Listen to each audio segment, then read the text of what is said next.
హ్యాపీయా? Happy. Phone ఎందుకు ఎత్తేవాడు కాదు? యాంకర్ శివాతో ఇంటర్వ్యూ అంటే వాడి జీవితం సంక్రాంతి.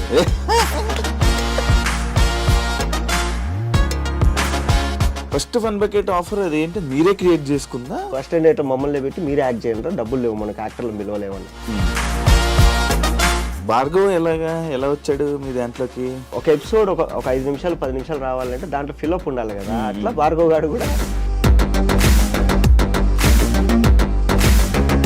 అప్పుడు ఏదైతే జరిగిందో దాని తర్వాత Fun Bucket full bad name అయిందండి మొత్తం, మీరు అందరూ మాట్లాడుతున్నారు అంటే. ఎక్కడ చూసినా న్యూస్ ఛానల్ చూస్తే Fun Bucket Bhargav, Fun Bucket boy. Sudden గా విట్ట ఎందుకు డౌన్ అవ్వడం రీజన్ ఏంటి? ఇప్పుడు కొందరు ఏమంటారంటే వీడు ఎక్కువ డిమాండ్ చేస్తారు అంటారు. అవును, మార్కెట్కి వెళ్ళి ఒక వస్తువు కాదు, ఎవరైనా ఆపుతున్నారు అలాంటివి ఏమైనా ఉంటాయి ఏంటి? రాజకీయాలు ఎట్లుంటాయంటే నీకు ఇక్కడ అవతలోడు తెలివి. ఇప్పుడు ఒక క్యారెక్టర్కి జబర్దస్త్ కానీ, యూట్యూబ్ కానీ, ఇన్స్టా కానీ ఏదో ఒక ప్లాట్ఫామ్లో బాగా సంపాదించేసుకున్నారు. వీళ్ళు ఏం చేస్తారంటే ఇప్పుడు సినిమాల్లోకి వచ్చి పుష్ప కేసు ఎలా పోయింది మరి? వాళ్ళకి కావాల్సింది ఏంటంటే ఎప్పుడు పిలిచినా రావాలి. నాకు ఫస్ట్ ఆయన చెప్పింది 3 సంవత్సరాలు ఏం చేయకూడదు అన్నట్టు.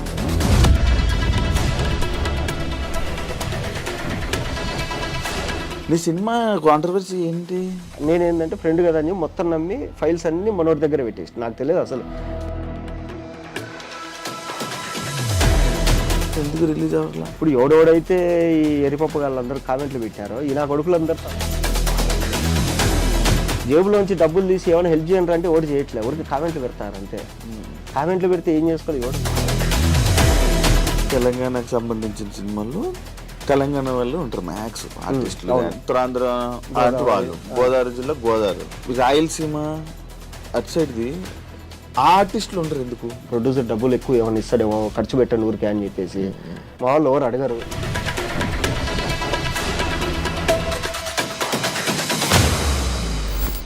హాయ్ హలో నమస్తే, నేను మీ anchor Shiva. Welcome to iDream media. ఈరోజు మన ముందున్న గెస్ట్ మహేష్ విట్ట. నాతో పాటు బిగ్ బాస్ సీజన్ నాన్ స్టాప్లో స్క్రీన్ షేర్ చేసుకున్నాం, మంచి ఫ్రెండ్స్ అయ్యాం. తన జర్నీ ఫన్ బకెట్ నుంచి పటాస్ మూవీస్ అలా బిగ్ బాస్ జర్నీ వరకు చాలా ఉన్నాయి. స్టెప్స్ అప్ అండ్ డౌన్స్ ఉన్నాయి. ఇలా అంటే ఒక్కసారి ఇంత హైప్లోకి వెళ్ళడం, మళ్ళీ ఒక్కసారి డౌన్ అవ్వడం, మళ్ళీ రావడం, ఇలా చాలా ఉన్నాయి మధ్యలో. ఆ జర్నీ అంతా ఒకసారి నేను ఎప్పుడు మహేష్ విట్ట నేను ఇంటర్వ్యూ చేయలేదన్న.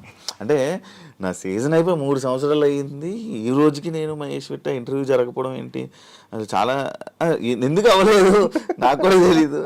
అప్పట్లో నేను ఫోన్ చేసేవాడిని ఇంటర్వ్యూ ఇవ్వనంటే ఫోన్ కూడా ఎత్తేవాడు కాదు, మరి ఎందుకు ఎత్తేవాడు కూడా నాకు తెలియదు. ఇవన్నీ మంచిగా ఒకసారి మాట్లాడదాం. ఎంత టైం అవుతుంది ఏమవుతుందో తెలీదు. తప్పకుండా అందరూ మొత్తం ఫుల్ ఇంటర్వ్యూ చూసి మహేష్ విట్ట గురించి తెలుసుకొని ఆయన జర్నీ గురించి తెలుసుకుంటారని కోరుకుంటున్నాను. Yeah bro, hi. గాలి పిలుచుకోకుండా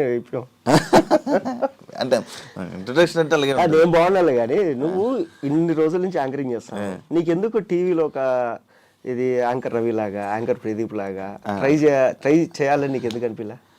చేస్తాం అబ్బా, కాకపోతే ఏంటంటే ఇప్పుడు నా ఇంటర్వ్యూ చేస్తున్నావు నువ్వు అడుగుతావు చాలా ఇచ్చాను నేను ఇంటర్వ్యూ. ఇప్పుడు నేను ఇంటర్వ్యూలు చేసేటప్పుడు నాకు ఇంటర్వ్యూలో అవకాశం ఇవ్వాల, బికాజ్ మన గురించి తెలీదు. అలానే మనకు మేము ట్రై చేసుకోవడం వల్ల ఓకే నేను ఇంటర్వ్యూలు చేస్తానని తెలిసింది. ఇప్పుడు టీవీ షోలను హోస్టింగ్ నేను చేస్తానని తెలీదు, నాకు ఎవరు అవకాశం ఇవ్వాల. ఒక అవకాశం వచ్చిందంటే అది స్టార్మా వాళ్ళు బజ్ హోస్టింగ్ అది ఒకటి చేశాను అంతే, అది హిట్ అయింది. Okay, satisfaction. బ్రాండ్స్ చదివాను, బ్రాండ్స్ చదివేసాను, అన్నీ అయిపోయింది, అది బాగా చేస్తాను, ఓకే అయిపోయింది. దాని తర్వాత ఇంకా కొన్ని ఛాన్సెస్ వస్తాయనుకున్నాం, వస్తాయన్నారు కానీ రాలేదు. ట్రై చేయాలి. కానీ యాంకర్ షో గురించి నాకు తెలిసిందో ఏంటంటే మీరు పైన ఏదైతే చూస్తున్నారో అది కాదు. సో వాడి జర్నీ, ఎందుకంటే బిగ్ బాస్లో మేము మాట్లాడుకునేటప్పుడు మొత్తం వాడి స్టోరీ అంతా ఇప్పాడు చిన్నప్పటి నుంచి ఏంటి అది ఇది అని. యాక్చువల్గా జర్నలిజం మీద ఒక సినిమా తీయాలనుకుంటే వీడి క్యారెక్టర్ని హీరో క్యారెక్టర్ కింద పెట్టేయచ్చు. వీడి జనరేషన్ కాదు, వీళ్ళ నాన్న కూడా మీడియాలో పనిచేసేవాడు. సో అక్కడి నుంచి ఉంది వాడికి. వాడు ఏదంటే పేరు కోసం ఇది చేస్తాడు కానీ వాడు ఇంకా చాలా కథలు ఉన్నాయి. ఎలా ఉన్నావు? బాగున్నా. మూవీస్ అన్నీ నడుస్తున్నాయి? బాగా నడుస్తాయి, పర్లేదు. అంత హ్యాపీయా ప్రెసెంట్? హ్యాపీ. కాదు, నీ ఫన్ బకెట్ ముచ్చట్లోకి వెళ్దాం. ఫస్ట్ ఫన్ బకెట్ ఆఫర్ అది ఏంటి, మీరే క్రియేట్ చేసుకుందా? ఫన్ బకెట్ కాదు, అదేంటంటే నేను 2014 చదువు అయిపోయింది ఎంసీఏ. 2015లో కొన్ని జాబులు చేసిన. సో ఒక 1 month శాలరీ పడగానే నాకు ఎందుకు సాటిస్ఫాక్షన్ లేదు, మానేయడము అలా ఇలా. నాకు అర్థం కాలేదు ఏంటంటే అరే పొరపాటున ఇక్కడ ఇరుక్కొని పోతే నెక్స్ట్ ఇంకా సినిమాలకు దూరం అయిపోతామేమో. అంటే సినిమాల్లో ఉండే కష్టాలు మనకు తెలియదు కదా, ఇక్కడ మనం కృష్ణానగర్లో పడే కష్టాలు. సో ఐటీ చదువు అయిపోయింది, జాబ్ వచ్చేసింది, సింపుల్గా అయిపోయింది. సో పొరపాటున కష్టపడతామేమో, అక్కడికి వెళ్తే ఏమైనా క్లిక్ అవ్వచ్చు కదా, మనకు ఉంది కదా, అది ఇదని ఒకటి ఉండే డౌట్. సో అప్పుడు ఇంట్లో వాళ్ళని అడిగితే వాళ్ళు 1 year టైం ఇచ్చారు. నేనే అడిగాను 1 year టైం ఇవ్వండి, నేను వెళ్తా కృష్ణానగర్కి, కింద మీద పడి కష్టపడతా, నేను క్లిక్ అవ్వలేదు అంటే మళ్ళీ వచ్చి జాబ్ చేసుకుంటా అనేసి చెప్పి సరే ఓకే అంటారు. అప్పుడు ఇక్కడికి వచ్చి నేను డైరెక్ట్ నువ్వు వెళ్ళి నేను అసిస్టెంట్ డైరెక్టర్ అంటే నీకు ఫస్ట్ పని రావాలి, మనకు పని రాదు, పని నేర్పించేవాడు అంత ఈజీగా దొరకడు. సో అప్పుడు నేను అనుకుంది ఏంటంటే ఈ ఆర్ట్ ఫిలిమ్స్కి ఇంటర్న్షిప్ వెళ్దాం. సో వాటికి ఏం చేయాలంటే ఈ విఎఫ్ఎక్స్ ఎడిటింగ్ అవి రావాలి. సో అది నేను దిల్సుఖ్ నగర్లో కోచింగ్ తీసుకునేవాడిని. ఆ టైంలో నెలకు 4 రోజులు క్లాసెస్ ఉంటే 3 రోజులు ఖాళీగా ఉండేవాళ్ళు. ఏం చేయాలి అనుకున్నప్పుడు ఫన్ మేకర్ డైరెక్టర్ హర్ష అన్న వరకు ఫేస్బుక్లో పోస్టులు పెట్టేవాడు అనమాట. సో వాటికి కావాలని ఆయన దృష్టిలో పడాలని చెప్పి ఆయన పోస్ట్ పెట్టగానే కామెంట్ పెట్టడం, లైక్ పెట్టడము, ఇట్లా కళ్ళల్లో పడిన తర్వాత ఆయన ఎప్పుడు ఏంటంటే రైటర్స్ కావాలి అనేవాడు. నేను 2014 ఏది ఎంసీఏ ఫైనల్ ఇయర్లో ఉన్నప్పుడు ఒక షార్ట్ ఫిల్మ్ తీసిన, ఒక 6 minute షార్ట్ ఫిల్మ్. దానికి ఏంది రైటర్గా డైరెక్టర్గా నేనే. తర్వాత ఒక 2 షార్ట్ ఫిల్మ్స్ రాసుకున్నా, ఒక లవ్ స్టోరీ ఒకటి థ్రిల్లర్ ఒక 25 minutes డ్యూరేషన్లో 2 షార్ట్ ఫిల్మ్ రాసుకున్నా. ఒకసారి అన్న నేను కలవాలి, స్టోరీస్ ఉన్నాయి, రైటర్ కావాలన్నారు కదా అంటే సరే రా తమ్ముడు అని చెప్పి పిలిచి మాట్లాడినాడు. అప్పుడు ఆయనకి నేను స్టోరీ చెప్పే క్రమంలో యాక్టింగ్ చేసి చూపించిన, ఇలా ఉంటుంది అని. అంటే నువ్వు యాక్టింగ్ కూడా బాగా చేస్తున్నావు అంటే ఏమన్నా ఎవరు చెప్పలేదు ఇంతవరకు, నేను యాక్చువల్ రైటర్ కావాలని వచ్చిన. లేదు ట్రై చేద్దాం ఏదన్నా అని. ఒక 2 నెలల తర్వాత పిలిచి ఒక పేపర్ ఇచ్చి 4 జోకులు ఉన్నాయి, ఏంటివి అంటే దీన్ని వీడియో చేద్దాం అన్నాడు. లేదు ఈ శాంటా బ్యాంటే జోక్స్, అలియా భట్ జోక్స్ అనేసి అప్పట్లో కొంచెం బాగా ఫేమస్ అయ్యి ఇది కదా. ఒకప్పుడు ఏంటంటే బ్లాక్ అండ్ వైట్ ఫోన్లలో మనం మెసేజ్ ఫార్వర్డ్ చేసాం ఒక జోక్ ఏదైనా టెక్స్ట్లో, దీన్ని వీడియో చేద్దాము అన్నాడు. అంటే నేను క్లిక్ అవుతుందన్నా అని చెప్పిన. ఎట్లా అంటే 2 నిమిషాల్లో 4 జోక్స్ అంటే ఇది బాగా క్లిక్ అవుతుంది, మనకు ఇప్పటిదాకా చూసుకోవడానికి ఏదో మూవీలో కామెడీ సీన్స్ జబర్దస్త్ తప్ప మనకు లేదు యూట్యూబ్లో, అందరు లవ్ స్టోరీలో తీస్తారు, బాగుంటుంది ఇది అన్న. సరే ట్రై చేద్దామని చెప్పి జస్ట్ ట్రై చేసినాం అంతే. దానికి కూడా ఏంటంటే మా ఛానల్ ఎండి రవిశంకర్ గారు చెప్పింది ఓ 20 episodes పైలట్ తీయండి. పైలట్ ఏది నేను మినిమం డబ్బులు ఇస్తా, పైలట్ తీయండి, అది అప్లోడ్ చేద్దాం, అది క్లిక్ అయితే కంటిన్యూ చేద్దాం అన్నాడు. సో ఆయన పైలట్ షూటు డబ్బులు లేవు అన్నందుకు మా డైరెక్టర్ ఏం చేసిన అంటే అసిస్టెంట్ డైరెక్టర్లు 3 ఉండేవాళ్ళం. నేను, హర్ష కొమ్మన్ అనే ఒక అబ్బాయి, త్రిశూల్ అనే ఒక అబ్బాయి, మేము 3 అసిస్టెంట్ డైరెక్టర్లం. అప్పటికే మేమందరం ఒక్కొక్క షార్ట్ ఫిల్మ్ తీసేసుకున్నాము. అందులో హర్ష కొమ్మన్ అనే అబ్బాయి మూవీ స్టోరీస్ రాసుకుంటున్నాడు. సో ఇలా మేము ఉన్నప్పుడు అసిస్టెంట్ డైరెక్టర్ మమ్మల్ని పెట్టి మీరే యాక్ట్ చేయండి, డబ్బులు లేవు మనకు, యాక్టర్లు పిలవలేవు అన్నాడు. అలా ట్రై చేసినాం, అది క్లిక్ అయింది అంతే, నార్మల్గా క్లిక్ అయిపోయింది అంతే. ఘోరం కదా అప్పుడు, ఫుల్ వైరల్. మామూలుగా కాదు, ఒక జియో రాకముందే మిలియన్స్లో వెళ్ళేటివి. అదే కదా, ఇప్పుడు జియో ఏమీ లేదు. అప్పుడు ఏంటంటే 158 రూపాయలు వేసుకుంటే 1 GB వచ్చేది మనకు. ఇప్పుడు రోజుకు 2 GB వస్తుంది. ఆ 1 GBతో మా వీడియోస్ మిలియన్స్ వెళ్ళేవి. ఇంకా ముఖ్యంగా ఏంటంటే అప్పటికి ఇంకా వైఫై అనేది మనకు అంత లేదు, ఫారిన్ లో ఎక్కువ అనమాట. ఆస్ట్రేలియాలో, తర్వాత న్యూజిలాండ్, ఖతర్, ఒమన్, తర్వాత అమెరికా, ఇట్లా అన్ని చోట్ల నుంచి ఫేస్బుక్ లో మెసేజ్ చేసేవాళ్ళు. అప్పుడు మీ వీడియోస్ చూస్తుంటాం బ్రో అది ఇదని. అండ్ ఆస్ట్రేలియాలో అయితే మా కజిన్ వాళ్ళు ఉన్నారు, అక్కడ తెలుగు వాళ్ళందరిది మీటింగ్ అవుతుంటాయి 3 months అట్లా. అందరు కలిసినప్పుడు ఫస్ట్ హాఫ్ అన్ అవర్ మా వీడియోస్ వేసుకొని అందరూ నవ్వుకొని రిఫ్రెష్ గా మీటింగ్ స్టార్ట్ చేసేవాళ్ళండి. సో అలా అన్ని నేను మెసేజ్ చేసేవాడిని నీకు ఫేస్బుక్ లో, ఉందా చూసావా? తెలీదా? మన ఫేస్బుక్ ఫ్రెండ్స్ చూడు, నిజం మన ఫేస్బుక్ లో ఏ మెసేజ్లు ఉంటాయి. ఏమని ఉంటుంది నీది? యాంకర్ శివ అని ఉంటుంది, నేను చూస్తాను. నేను మెసేజ్లు ఏం పెట్టాను నీకు? యాంకర్ శివ ఫ్రెండే కదా, ఫ్రెండ్ వచ్చింది. ఏయ్ ఉన్నాయా మెసేజ్? ఉన్నాయి, ఉన్నాయా? 2018 January 27 ఉన్నాయా? వాయిస్ కిరాక్ లైక్ పంపించిన. తర్వాత వెల్కమ్ టు వైజాగ్, నేను అప్పుడు దేనికో వైజాగ్ పోయినా 2018లో. తర్వాత హాయ్ అన్న మీతో ఇంటర్వ్యూ ప్లాన్ చేస్తున్నా 2018. అప్పుడు నేను నాట్ ఓకే అన్నా. తర్వాత పార్వతీశం ఇంటర్వ్యూ ఒకటి పంపించినావు. తర్వాత హ్యాపీ బర్త్డే, అది కంగ్రాచులేషన్స్ నేను ఫేస్బుక్ మాక్సిమం ఓపెన్ చేయను ఇప్పుడు. 2019 ఉంది లాస్ట్ మెసేజ్. మెసేజ్లు ఉన్నాయా? ఉన్నాయి. ఏ కుప్పలు తెప్పలు ఉంటాయి నీ మెసేజ్లు నేను పెట్టింది అంటే ఎప్పుడు చూడు. 2018 చూసావా? అది అలా ఉండేది మహేష్ విట్ట. ఈ ఫన్ బకెట్ భార్గవ్ ఎలా వచ్చాడు మీ దాంట్లోకి? ఆ అబ్బాయా భార్గవ్ గారు ఎలాగంటే ఫస్ట్ స్టార్ట్ చేసింది మా ముగ్గురితో, త్రిశూలు, హర్ష కొమ్మన, నేను. పైలట్ షూట్ కింద ఫస్ట్ ఒక 15 ఎపిసోడ్స్ వరకు మేము అప్లోడ్ చేసుకుంటూ వచ్చినాం. అప్పటిదాకా ఎవరు పట్టించుకోలేదు, ఏం లేదు. మేమేందంటే మేమందరం ఫోన్లు చేసుకొని అరే ఈరోజు 2000 వ్యూస్ వచ్చినాయి మనకు, అది ఇది అనుకునేవాళ్ళు. ఒక 15th ఎపిసోడ్ తర్వాత బాగా క్లిక్ అయిపోయింది. బాగా క్లిక్ అయిపోయిన తర్వాత అప్పుడు ఉదయ్ అని చెప్పి ఒక అబ్బాయిని, ఒక ఆవిడ ఇలా ఫన్ బకెట్ అనేది ఒకటి జరుగుతుంది, పలానా చోట ఆఫీస్ ఉంటుంది, మీరు వెళ్ళి డైరెక్టర్ని కలవండి, మీకు ఛాన్స్ ఇస్తాడు అంటే, ఆ అబ్బాయి మధురానగర్లో హాస్టల్లో ఉండేవాడు. ఆ అబ్బాయితో పాటు ఇంకొక అబ్బాయి భరత్ బెహ్రా, వీళ్ళిద్దరు కలిసి వచ్చారు. మా డైరెక్టర్ వీళ్ళిద్దరిని చూడగానే ఇద్దరు మంచి సాలిడ్ పర్సనాలిటీ, స్టైలిష్గా ఉన్నారు ఇద్దరు. అరే వీళ్ళు ఏదో బాగున్నారు ఇద్దరు చూడడానికి, ఎక్కడ మీది అంటే ఇట్లా ఒరిస్సా శ్రీకాకుళం అది ఇది అంటే, ఓ మీ స్లాంగ్ బాగుంటుంది కదా, సో ట్రై చేద్దాం మిమ్మల్ని కూడా అని వాళ్ళిద్దరిని పెట్టి ట్రై చేసినాడు. అప్పుడు ఏంటంటే కనుక భరత్తో పాటు అదే పీజీలో ఫన్ బకెట్ భార్గవ్ ఉండేవాడు, వాడు కూడా వచ్చేవాడు. సో వచ్చాడు కదా, మా డైరెక్టర్ ఏంటంటే ఈ మా దాంట్లో జోక్స్ని కేటగిరీస్ డివైడ్ చేసేవాడు. ఒక ఏదన్నా ఇది మరీ ఎడ్డి జోక్ ఏదైనా ఉందంటే అది నాతో చేయించేవాడు. Girl friend boy friend joke అయితే త్రిశూల్ అనే అబ్బాయితో, ఫేస్ ఎవరిది సెట్ అయితే ఎవరు సెట్ అయితే వాళ్ళది.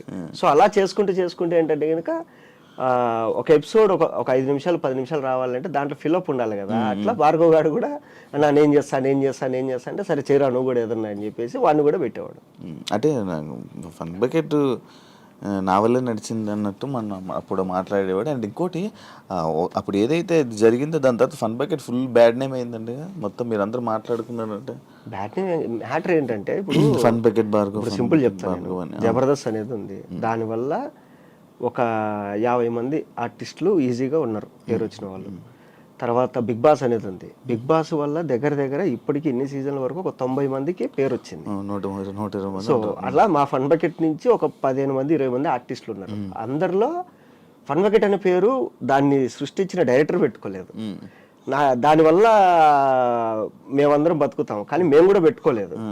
కానీ ఈడు పెట్టుకున్నాడు, ఈడొక్కడు పెట్టుకున్నాడు ఫన్ బకెట్ భార్గవ్ అని పెట్టుకున్నాడు. తర్వాత ఎక్కడ చూసినా న్యూస్ ఛానల్ చూస్తే ఫన్ బకెట్ భార్గవ్ ఈడేదో చేసేది ఏదో పని చేశాడు. మళ్ళీ మన ఫన్ బకెట్ పేరు పెట్టుకున్నాడు, చూసిన వాళ్ళందరూ మనల్ని అడుగుతారు ఏంది మీ వాడు ఇది మీ వాడు అది ఇది అని చెప్పి అనుకున్నాం అంతే. మళ్ళీ అప్పుడు కదిలింది కదా మళ్ళీ, అవును ఎందుకు అది ఆగిపోయింది సడన్ గా? జోక్స్ లేవు అంటే అక్కడికి వచ్చిన వాళ్ళందరూ ఏంటంటే సినిమాలు చేయాలని. మా డైరెక్టర్ వచ్చేసి అప్పటికే డైరెక్టర్గా ట్రై చేసి రణరాజీరానికి అసోసియేట్గా పనిచేసి మళ్ళీ ఏదో ఫ్యామిలీ ప్రాబ్లమ్స్ వచ్చి మళ్ళీ రిటర్న్ వచ్చి ఇక్కడ మంత్లీ శాలరీ కింద జాయిన్ అయ్యి చేసుకునేవాడు. సో నేనేంటంటే నా గోల్ ఏంటి, నేను సినిమాల్లోకి వెళ్ళాలి, సినిమాల్లో ఉండాలి అనేసి నా గోల్. సో ఇలా అనుకునే టైంలో అది ఏమైందంటే ఒక 50-60 ఎపిసోడ్ల వరకు వచ్చిన తర్వాత మాకు ఛాన్సెస్ వచ్చినాయి బాగా. ఇది నాకు మూవీస్లో ఛాన్సులు రావడము, తర్వాత మా డైరెక్టర్కి ఏంటంటే అప్పటికే స్టోరీ రాసుకొని చాలామంది హీరోలకు చెప్పేసి ఒక ప్రొడ్యూసర్ వచ్చి ఆ ప్రొడ్యూసర్ ఆఫీస్ కూడా ఓపెన్ చేద్దామంటే మేమందరం ఆఫీస్ అయితే అంటే మాకెంత ఏమనిందంటే సినిమాలు చేయాలి ఎప్పటికైనా సినిమాల్లోకి వెళ్ళాలి అని. తర్వాత మా ఫన్ బకెట్ డైరెక్టర్ది ఈ డిమాంటేషన్ వచ్చేసి ప్రొడ్యూసర్ కొద్ది రోజులు ఆపుదామని చెప్పి అది పూర్తిగా ఆగిపోయింది. సో ఇలా ఆగిపోయింది. 100 ఎపిసోడ్స్ తర్వాత నేను మానేసా, మా డైరెక్టర్ మానేశాడు. తర్వాత మిగతా వాళ్ళు కంటిన్యూ చేసుకుంటూ వెళ్ళేవాళ్ళు. మేము 100 ఎపిసోడ్స్ వరకు చేసినాం, మేము 240 ఎపిసోడ్స్ చేసినారు మొత్తం 240 ఎపిసోడ్లు. ఇంకా తర్వాత కంటెంట్ లేదు, జోకులు ఎక్కడి నుంచి తీసుకురావాలి మేము, అది ఆపేసినారు. కంటెంట్ లేదు, జోక్స్ లేవు అంతే. ఇప్పుడు స్టోరీ ఓరియంటెడ్ అంటే ఏదో ఒకటి రాయొచ్చు, జోక్స్ సింగిల్ లైన్ జోక్స్ ఎన్ని రాస్తాం మనం. నువ్వు డైరెక్ట్ సినిమాలకి వెళ్ళావా ఫన్ బకెట్ నుంచి, లేకపోతే మధ్యలో పటాసు? డైరెక్ట్ సినిమాలే. ఫస్ట్ సినిమా నేనే రాజు, ఫస్ట్ ఓకే అయిన సినిమా నేనే రాజు నేనే మంత్రి. ఫస్ట్ స్క్రీన్ మీద కనపడ్డ సినిమా సెమంతక్ మణి. దానికి ముందు ఫస్ట్ చేసిన సినిమాలు ఒక 2 చిన్న సినిమాలు ఉన్నాయి. ఏదంటే ఈ నేరాజు నేను మధ్య స్టార్ట్ అయ్యే లోపల చిన్న సినిమాలు చేసిన. అది చేసిన తర్వాత ఏంటంటే ఇప్పుడు రాక పేరు వచ్చింది, ఓకే దీపు ఉన్నప్పుడు ఇల్లు చక్కదిద్దుకోవాలి. అప్పుడు ఏంటంటే నాకు జబర్దస్త్లో టీమ్ లీడర్ ఛాన్స్ వచ్చింది. సో నాకేంటంటే ఈ ప్లాట్ఫామ్ నాకు తెలుసు, యూట్యూబ్ ప్లాట్ఫామ్ నాకు ఎక్స్పీరియన్స్ ఉంది, సినిమా ప్లాట్ఫామ్ అనేది పనిచేస్తున్నా, టీవీ ప్లాట్ఫామ్ నాకు తెలియలే ఇంకా. అప్పుడు ట్రై చేస్తూ అటు ఇటు అన్నప్పుడు నేను అన్న నాకు కొంచెం ఫియర్ ఉంది, స్టేజ్ ఫియర్. సో అది పోగొట్టుకోవాలి. ఈ లోపల నేను ఏదన్నా కొంచెం స్టేజ్ ఫియర్ పోవడానికి ఏదైనా చేసుకుంటా అన్నప్పుడు అప్పుడు మళ్ళీ వాళ్ళు పటాస్ చేయన్నారు. సో 12 ఎపిసోడ్స్ అది చేసిన. ఆ లోపల ఏంటంటే ఈ పటాస్ చేసి ఇంకా ఓకే జబర్దస్త్ టీమ్ లీడర్ తీసేసుకుందాము అని అంతా ప్లాన్ చేసుకునే టైంకి సినిమాలో బిజీ అయిపోయినా. అప్పుడు డైరెక్టర్ తేజ గారు వచ్చేసి, అరే నీకు ఎప్పుడు ఫోన్ చేసినా కానీ నీ డేట్స్ వల్ల ఇబ్బంది పడకూడదు అటు సైడ్ ప్రొడక్షన్ వాళ్ళు, సో నువ్వు మ్యాక్సిమం లాక్ అయిపోతే ఏదో ప్లాట్ఫామ్ ఫిక్స్ అయిపో. అప్పుడు నేను ఇంకా యూట్యూబ్ టీవీ 2 మానేసి ఓన్లీ సినిమాల మీద కూర్చున్నా. అట్లా చాలా అలా షిఫ్ట్ అయింది. అందుకు పటాస్ అన్ని ఎపిసోడ్స్ చేసావా? 12 ఎపిసోడ్స్ చేసేసి ఆపేసిన. అది ఒక ఎక్స్పీరియన్స్ వచ్చింది. తర్వాత టీమ్ లీడర్కి వెళ్ళిపోదాం. స్టేజ్ ఫియర్ ఉందా? స్టేజ్ ఫియర్ ఉంది. అంటే స్టేజ్ ఫియర్ అంటే ఇది టీవీది. ఓకే, టీవీ స్టేజ్ ఫియర్ ఉంది. ఉందా? ఇక్కడ ఏంటంటే అన్ని సింగిల్ టేక్ లో చెప్పాలి. పటాస్ చేసేటప్పుడు కూడా నేను చేతి మీద రాసుకునేవాడిని. చేతి మీద గన్ పాయింట్స్ రాసుకొని పటాస్ చేస్తూ చేస్తూ మధ్యలో అనుకుని చూసుకునేవాడిని. అవునా? ఓకే. అలా ఎన్ని సినిమాలు చేసి ఉంటాం మొత్తం దాదాపుగా? దగ్గర గుర్తులేదు కానీ ఒక 40 పైన చేసింట. 40. దాంట్లో చెప్పుకోదగ్గ పెద్ద సినిమాలు 10 ఉన్నాయి. నేనే రాజు నేనే మంత్రి, నేనే రాజు నేనే మంత్రి, దాని తర్వాత సమంతకమణి, తర్వాత కృష్ణార్జున యుద్ధం, నువ్వు తోపురా, పేపర్ బాయి, తర్వాత A1 ఎక్స్ప్రెస్, కొండపొలం, జాంబీరెడ్డి, ఇంకా ఉన్నాయి చాలా ఉన్నాయి, గుర్తురావట్లే. మహేష్ విట్ట అని పెట్టగానే నువ్వు చేయలేని సినిమాల పేర్లు వచ్చినాయి ఏంటి? నాకు అర్థం కాదు. మన మహేష్ ఆచంట ఉన్నాడు కదా, అంటే కొన్ని సినిమాలకి ఏమైందంటే విట్ట మహేష్ విట్ట, కొన్ని సినిమాలకి ఏంటంటే నేను ఆ సినిమాలో ఉండను కానీ ఎండ్ క్రెడిట్స్ లో నా పేర్లు వచ్చింటాయి. బింబిసారా వాటిల్లో ఎందుకు అంటే తెలియదు. ఇప్పుడు డైరెక్టర్లు ఏంటంటే మహేష్ ని పిలవండి అని చెప్పేసి మొత్తం లిస్ట్ ఇచ్చేస్తారు, ఆర్టిస్టులు ఇది కావాలని. వీళ్ళు ఫస్ట్ నుంచి నాతో మాట్లాడతారు. రీసెంట్ డాకు మహారాజ్ కూడా అందులో నన్ను పిలిచారు. ఓకే ఇట్లా 25 days క్యారెక్టర్ అమ్మ, 15 days షెడ్యూల్ అన్నారు. ఓకే అనుకున్నా, మొత్తం అంతా మాట్లాడేసిన. రేపు మధ్యాహ్నం బయలుదేరాలి. ఈరోజు మధ్యాహ్నం ఫోన్ చేసి లేదండి ఆ క్యారెక్టర్ సత్య వేస్తున్నాడు అని చెప్పి. ఇట్లా ఏంటంటే చాలా సినిమాల్లో నా పేరు అనుకొని లాస్ట్లో నన్ను పిలవకుండా వేరే వాళ్ళని పిలవడము. వీళ్ళు ఇంకేంటంటే లాస్ట్లో ఇండికేటర్స్లో పేర్లు వేస్తారు, దాంట్లో లేచి పడేసి ఉంటారు. అది అట్లా. కార్డు ఉందా నీకు? కార్డు లేదు. ఎందుకు అప్లై చేయలేదా? కార్డు తీసుకోలే ఇంకా. అంటే ఫస్ట్లో తీసుకుందాం అనుకున్నా. ఫస్ట్లో తీసుకుందాం అని పోతే ఎన్ని సినిమాలు చేసినావమ్మా అన్నారు. ఒక సినిమా చేసినా సార్ అని. ఓ 4 చేసుకొని రా అమ్మ మంచి సినిమాలు అన్నారు. సరే ఓకే అనుకున్నా. తర్వాత సినిమాలు చేసుకుందాం అనుకున్నా. అట్లా ఇట్లా అయిపోయింది. ఇంకా తర్వాత కొంచెం డల్ అయిపోవడము. ఈ ఫైనాన్స్ ఇప్పుడు కష్టాల్లో ఉండడంలో మళ్ళీ ₹1,00,000 పెట్టి కార్డు ఎందుకు తీసుకోవాలనుకోవడం. ఇప్పుడు మా అసోసియేషన్లో కార్డు కావాలంటే ₹1,00,000 మినిమం. ₹1,00,000 ఎంత ఉంది? కట్టాలి. నువ్వు కట్టాలి. లక్షలు అంటుంటారు, తెలియదు ఎంత ఉందో అది. అంటే అదే దాని గురించి ఇంకా పూర్తిగా తెలియదు నాకు. తీసుకోవాలి ఖచ్చితంగా తీసుకోవాలి. అంటే ఏంటి తేడా దానికి దీనికి? తేడా ఏముండదు. కార్డుకి నువ్వు ఇప్పుడు నా దగ్గర కార్డు ఉందంటే నాకు పలానా సినిమాలో డబ్బులు రాలేదంటే నేను వెళ్ళి ఛాంబర్లో కేసు పెట్టచ్చు. తర్వాత ఏంటంటే ఈ మా ఎలక్షన్ జరిగినప్పుడు ఓటింగ్ ఉంది కదా, దానిది వస్తుంది. ఇంకొకటి ఏంటంటే మాలో కార్డు రావాలంటే నువ్వు డబ్బులు కట్టాలి, నువ్వు చేసిన సినిమా రెఫరెన్స్లు పెట్టాలి.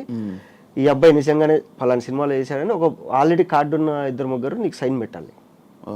అంత ప్రాసెస్ ఉంది అట్లా. ఓకే. మినిమం ఎన్ని సినిమాలు? అవి థియేటర్లో రిలీజ్ అవ్వాలి. నువ్వు మినిమం ఇన్ని మినిట్స్ స్క్రీన్ మీద కనపడి ఉండాలి. ఓకే. అంటే ఊరికి ఎక్కడ వెనకాల కనపడిపోతే కార్డు ఇవ్వరు.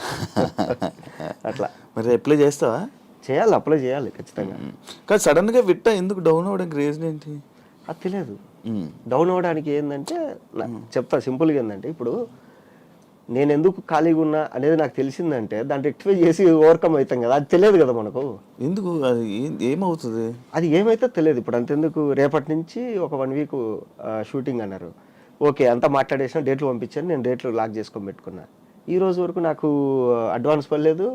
తర్వాత ఇది వాళ్ళు ఫోన్లు ఎత్తట్లా, అసలు కన్ఫామా కాదా ఏంటి అని. ఇప్పుడు రీజన్ తెలియదు నాకు అక్కడ ఏమైంది రీజను అని. ఇప్పుడు కొందరు ఏమంటారంటే వీడు ఎక్కువ డిమాండ్ చేస్తారు అంటారు.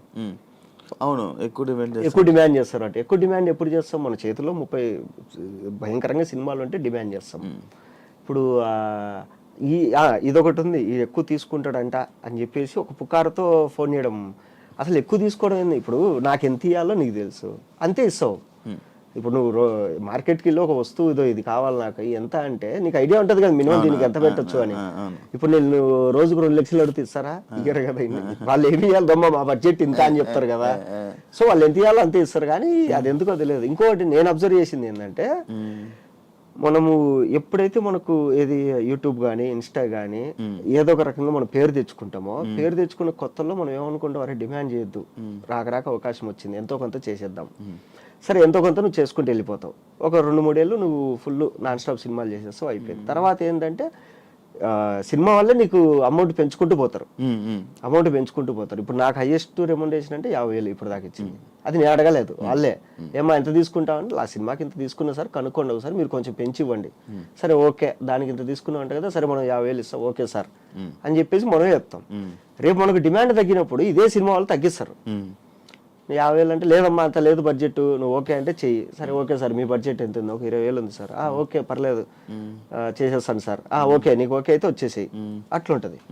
సో అట్లా ఏంటంటే నువ్వు బాగా అబ్జర్వ్ చేయి, ఎవరికైనా కానీ వచ్చిన స్టార్టింగ్ లో బాగా సినిమాలు ఉంటాయి, అవును, తర్వాత కొంచెం డౌన్ అవుతారు, మళ్ళీ కొద్ది రోజుల తర్వాత మళ్ళీ స్టార్ట్ అవుతాయి.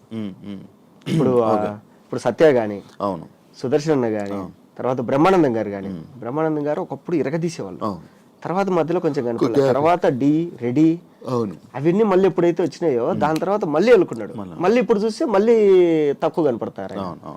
అది అది మనకు తెలియదు. కాదు, ఎవరైనా ఆపుతున్నారు అలాంటివి ఏమైనా ఉంటాయి ఏంటి?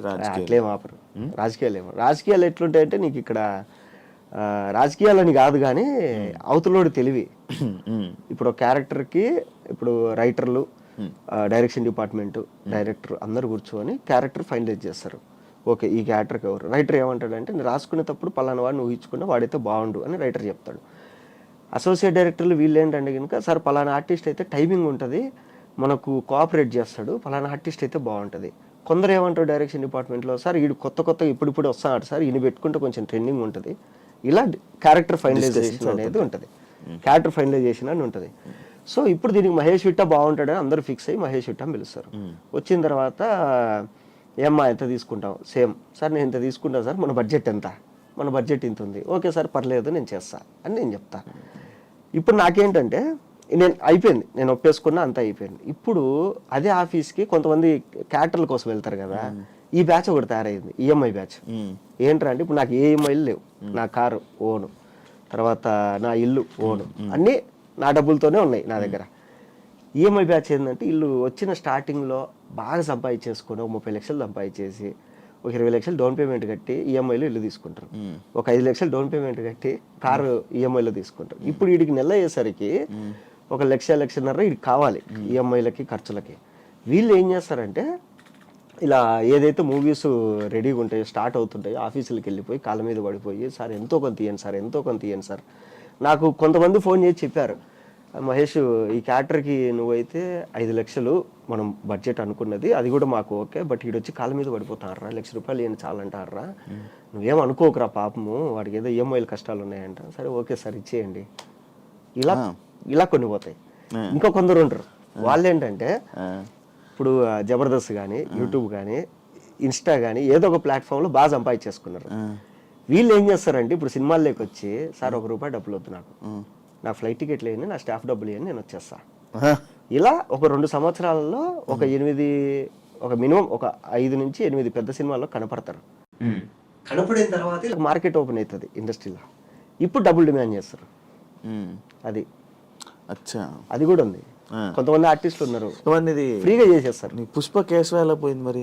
పుష్ప కేశవ నేను ఒక్కనే కాదు, ఫస్ట్ నన్ను పిలిచారు, ఇది క్యారెక్టర్ అన్నారు. నాకు పుష్ప క్యారెక్టర్ కన్నా కేశవ క్యారెక్టర్ చాలా ఇంపార్టెంట్ రా, అందరు నీ పేరే చెప్తారు. అప్పటి వరకు ఆయనకు తెలియదు, ఆయన యూట్యూబ్ చూడలేదు నాది. సో అందరు నీ పేరే, సేమ్ నేను చెప్పి డైరెక్షన్ డిపార్ట్మెంట్ రైటర్లు అందరు కూర్చొని డిస్కస్ చేస్తారు అని, అందరు నీ పేరే చెప్తారు, ఇట్లా నీ సినిమాలు నేను ఒక 2 చూస్తాను నేను అంటే, ఓకే సార్ అది ఇదన్నా అయిపోయింది. తర్వాత నా తర్వాత సుహాస్ని అబ్బాయిని చాలా మందిని అనుకున్నారు, బట్ వాళ్ళకి కావాల్సింది ఏంటంటే ఎప్పుడు పిలిచినా రావాలి. నాకు ఫస్ట్ ఆయన చెప్పింది 3 సంవత్సరాలు ఏం చేయకూడదు అన్నాడు. ఓకే సార్, నాకు ఇష్టమైన డైరెక్టర్లో మీరు ఒకరు, సో అందులో అల్లు అర్జున్ అన్న ఫ్యాన్ నేను, సో నేను 3 సంవత్సరాలు ఏం ఒప్పుకోకుండా చేస్తా అన్న. బట్ వీళ్ళకి ఏంటంటే ఎందుకు ఇన్ని ఇబ్బంది పెట్టడం, ఇప్పుడే బిగ్ బాస్ నుంచి వచ్చాడు, కొంచెం రెమ్యునరేషన్ పెంచుకుంటాడు. నాకేంటంటే బిగ్ బాస్ నుంచి రాగానే ఒక 6 సినిమాలు రెడీగా ఉన్నాయి.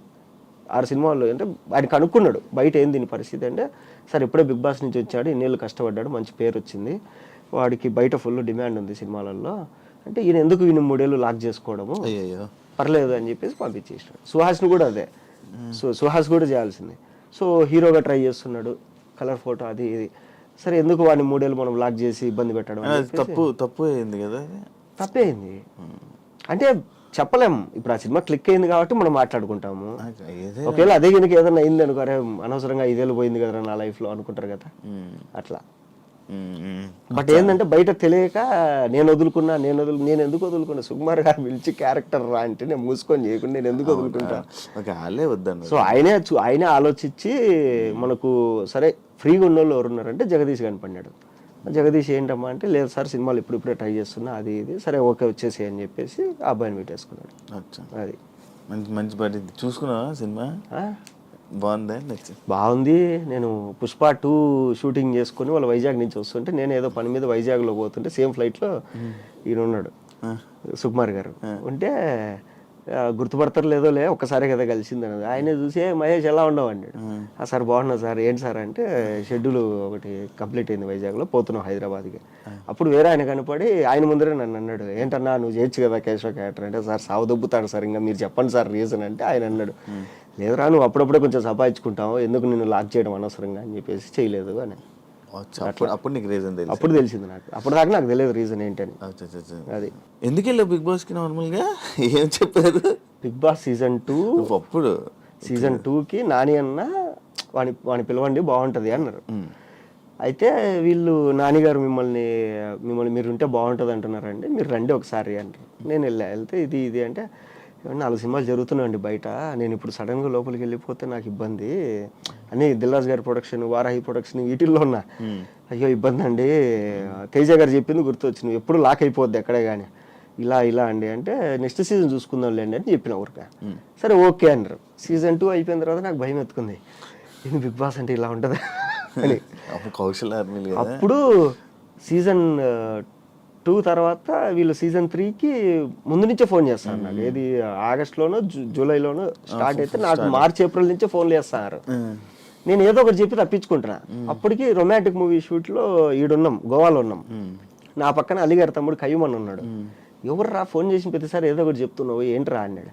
లేదన్నా ఇట్లా బిగ్ బాస్కి రమ్మంటారు, నాకేం భయం వేస్తుంది పోవాలంటే, పోకుంటే బాగా అది పోతే డబ్బులు వస్తాయి కానీ ఇదన్నా అంటే, అరే ఏం కాదు, నువ్వు బయట ఎలా ఉంటావో వెళ్ళి అలాగే ఉండు, నువ్వు జనాలకి నచ్చితే ఓకే, నువ్వు ఖచ్చితంగా నచ్చుతావు, నువ్వు నీలాగుంటే నచ్చుతావు, నువ్వు ఎప్పుడైతే దొంగ నాటకాలు ఎచ్చావో నచ్చవు, నువ్వు నీలాగుంటే కనుక నచ్చుతావు, నువ్వు వెళ్ళి హ్యాపీగా డబ్బులు ఇస్తారు తెచ్చుకో, పెళ్లి కావాల్సిన పిల్లోడు డబ్బులు వస్తాయి కదా, ఓన్లీ డబ్బుల కోసం పో అన్నాడు.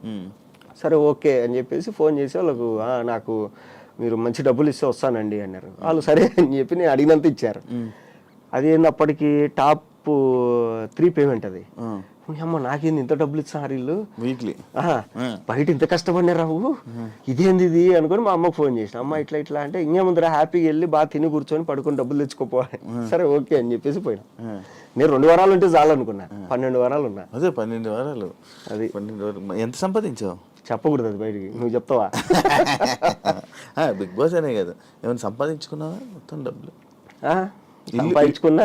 ఫస్ట్ బిగ్ బాస్ 1కి వచ్చింది ఒక హౌస్ డౌన్ పేమెంట్ కట్టేసిన 40 లక్షలు. తర్వాత 40 లక్షలు వచ్చింది ఫస్ట్ 3/3కి వచ్చిందంటే 40 లక్షలు పెట్టా. వచ్చిందంటే 40 లక్షలు డౌన్ పేమెంట్ కట్టేసిన ఒక ఇంటికి. తర్వాత ఓటీటీ సీజన్ మనకు వచ్చింది, ఈ మధ్యలో సినిమాలు సంపాదించుకుంది అంతా కలిసి ఒక సినిమాకి పెట్టేసిన, దాని రిలీజ్ కోసం కింద మీద పడుతున్నా. కాదు ఏమైనా ఉపయోగపడిందా నీకు బిగ్ బాస్? పడింది. బిగ్ బాస్ నుంచి వచ్చిన తర్వాతే కదా నాకు బిగ్ బాస్ అంటే ఏమైందంటే, ఇప్పుడు ఒక సినిమాలో క్యారెక్టర్కి 10 మంది ఆప్షన్లు ఉంటే అందులో నేను 8-9 ఉండేవాడిని. బిగ్ బాస్ నుంచి రాగానే ఏమైందంటే ఈ ఆప్షన్ అనేది 1-2కి వెళ్ళిపోయింది. సో రెమ్యునరేషన్ కూడా కొంచెం పెంచారు. ఓకే అట్లా. ఓకే. నీ సినిమా కాంట్రవర్సీ ఏంటి? ఏం కాదు, మెసేజ్లు పెట్టి ఏదేదో చీటింగ్ ఇది అది. వాడు మా డైరెక్టర్, వాడు ఏంటంటే ఇద్దరం కలిసి చేసుకున్నాం. అప్పుడు వేరే పేరు ఉండేది కదా సినిమా పేరు ఏంటి? అప్పుడు కల్ట్ గ్యాంగ్ అని ఉండేది. తర్వాత నేను రెన్యువల్ చేసుకోవడం కొంచెం లేట్ అయింది.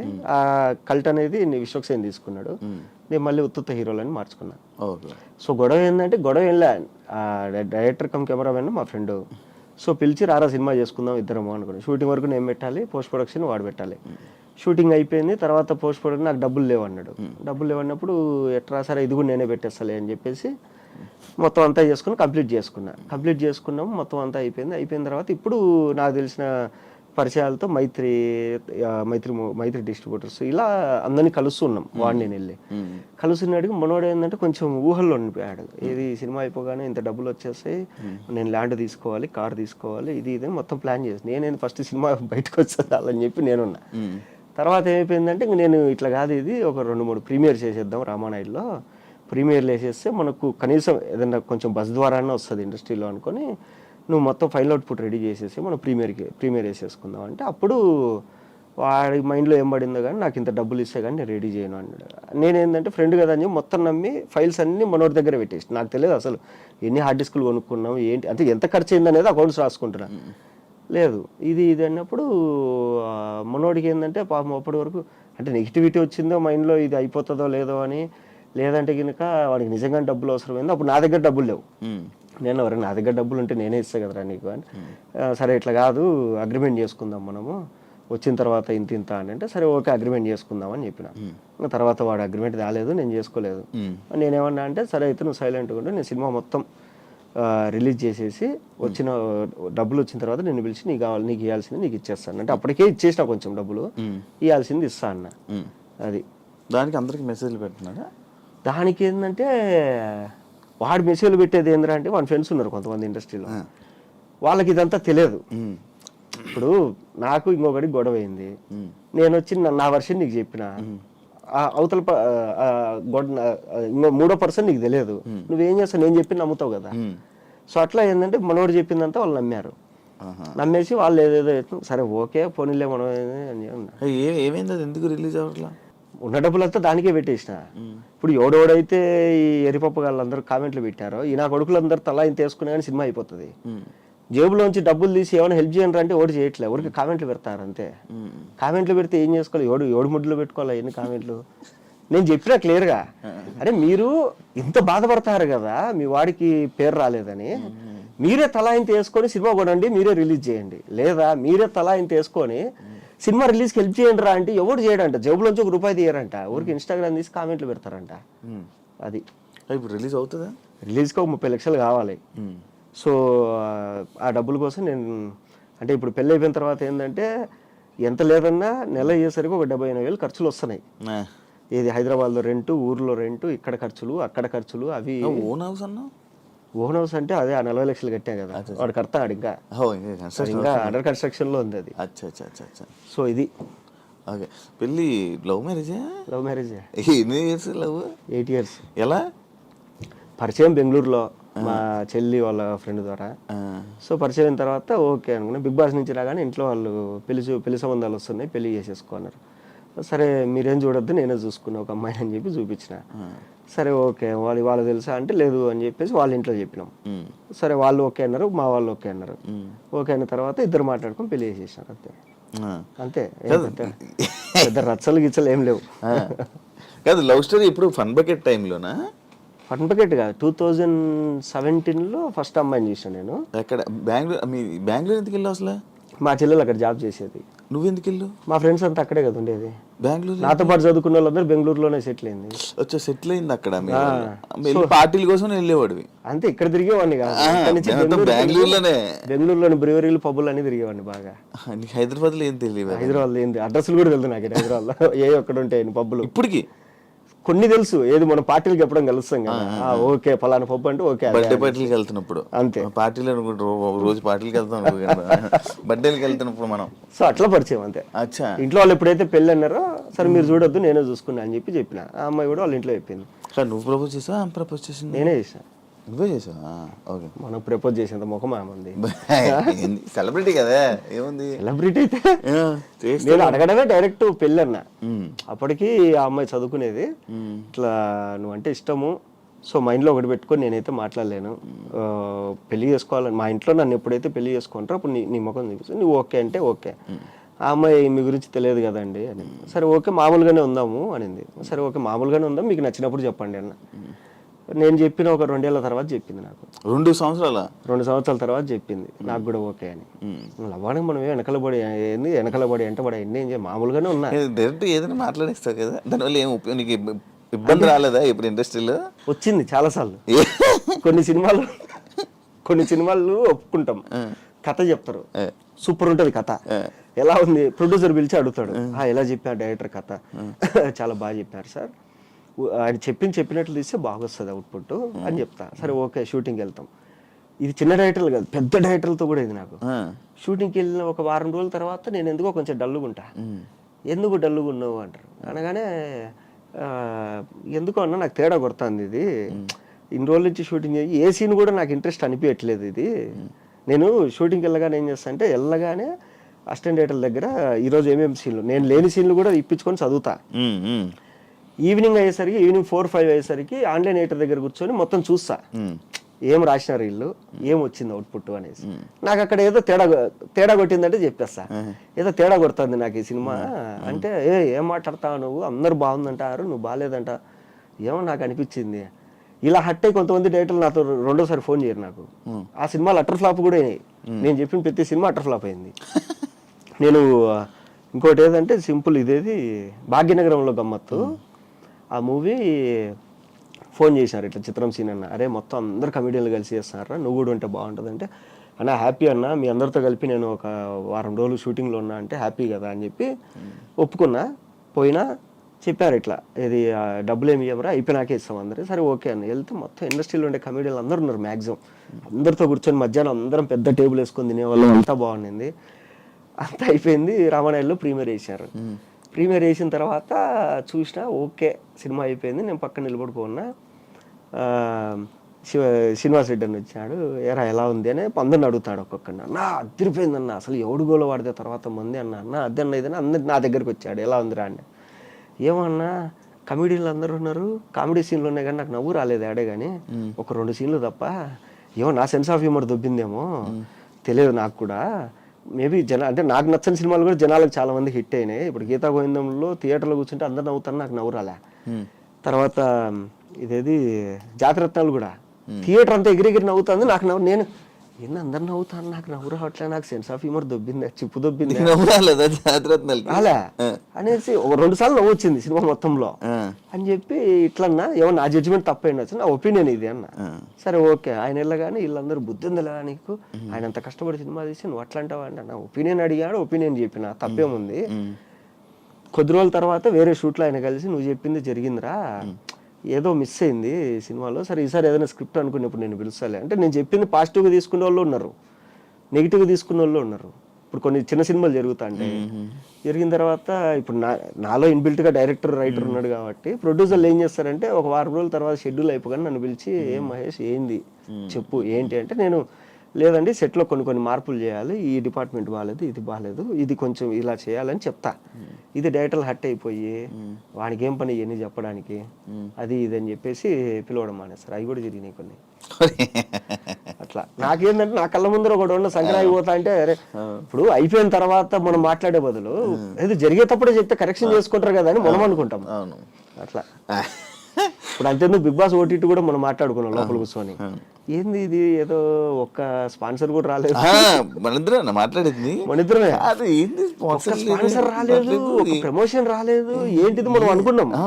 మినిమం అనిపిస్తుంది కదా, అరే మనం ఇంత కష్టపడి చేస్తున్నాం కానీ ఏదో తేడా కొడుతుంది లోపల మాట్లాడుకుంటాను. అందుకు నేర్చుకోవాలి, ఏది ఏ చెత్త ప్రోడక్ట్ అయినా కానీ సూపర్ అని చెప్పేది నేర్చుకోవాలి కొంచెం. కొన్నిసార్లు అబద్ధం చెప్పడం వల్ల మనం ఎదుగుతామంటే నేర్చుకోవాలి మెల్లమెల్లగా. కాదు, ఇండస్ట్రీలో మనం చూపించుకోవాలి, అవును, అదొకటి ఇంపార్టెంట్ అంటారు. అవును, నువ్వు చాలా ఫ్రీగా మామూలుగా ఎలా ఉంటావు, దానివల్ల ఏమైనా ఇబ్బంది ఉందా? ఏం లేదు దానివల్ల ఏం లేదు. నీకు ఎందుకు చూపించుకోవాలనుకుంటారు? మామూలుగా మర్యాద కోసం అంతే. ఇప్పుడు ఏంటంటే, ఇప్పుడు సింపుల్గా చెప్పాలంటే, నీకు ఒక మూవీ సెట్కి నేను చెప్తా సింపుల్, నేను కారు కొనలేదు అప్పుడు, ఎందుకంటే నాకు ఏమో కారు అవసరం ఏముందిలే, దగ్గర అయితే బైక్లో పోతాము, కొంచెం దూరం అయితే కనుక కంపెనీ కార్ వస్తుంది కదా అనుకునేవాడిని. ఒక సినిమా ఒప్పుకున్నాం. ఆయన ఏంటంటే ఎన్ఆర్ఐ, అమెరికాలో బాగా బాగా మంచి గవర్నమెంట్ పోస్ట్ అమెరికాలో. తర్వాత ఆయన కొడుకుని హీరోగా లాంచ్ చేస్తాడు. సరే ఓకే అంతా మాట్లాడుకుని దాంట్లో ఫ్రెండ్ క్యారెక్టర్ నన్ను ధనరాజ్ అని అనుకున్నారు. ఫస్ట్ రోజు కృష్ణానగర్కి ఒక కార్ వచ్చింది నా రూమ్ దగ్గరికి, కొత్త ఇన్నోవా. డోర్ దిగానే హీరో వాళ్ళ నాన్న, ప్రొడ్యూసరు, డైరెక్టరు, రైటరు, కో డైరెక్టరు, ఓ వావ్ అనుకొని నేను కూడా ఎక్కిన. రెండో రోజు ఒక కార్ వచ్చింది, వేరే కారు. తీగానే కొందరు సీనియర్ ఆర్టిస్టులు. సరే ఓకే కూర్చున్నా, హాయ్ అండి. మూడో రోజు ఇంకొక కార్ వచ్చింది, ఏసీ పని చేయట్లే, కిటికీలు లేవు. నాది కాదు, ఇంకా కొనలేదు, అది నేను ఎక్కడానికి. ఓకే వచ్చింది అంటే ఫస్ట్ రోజు ఇన్నోవా పంపించారు, రెండో రోజు ఒక మీడియం కార్ పంపించారు కాలేజ్. మూడో రోజు పంపించిన కారులో ఏమీ లేదు.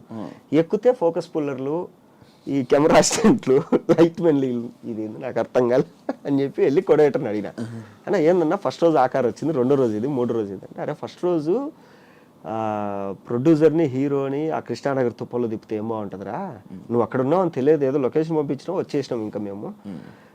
రెండో రోజు వచ్చేసి సీనియర్ ఆర్టిస్టులు పెట్టాము, వీళ్ళందరూ కృష్ణానగర్లో కష్టపడి ఎదిగి చుట్టుపక్కల ఏరియాలో సెటిల్ అయిన వాళ్ళు.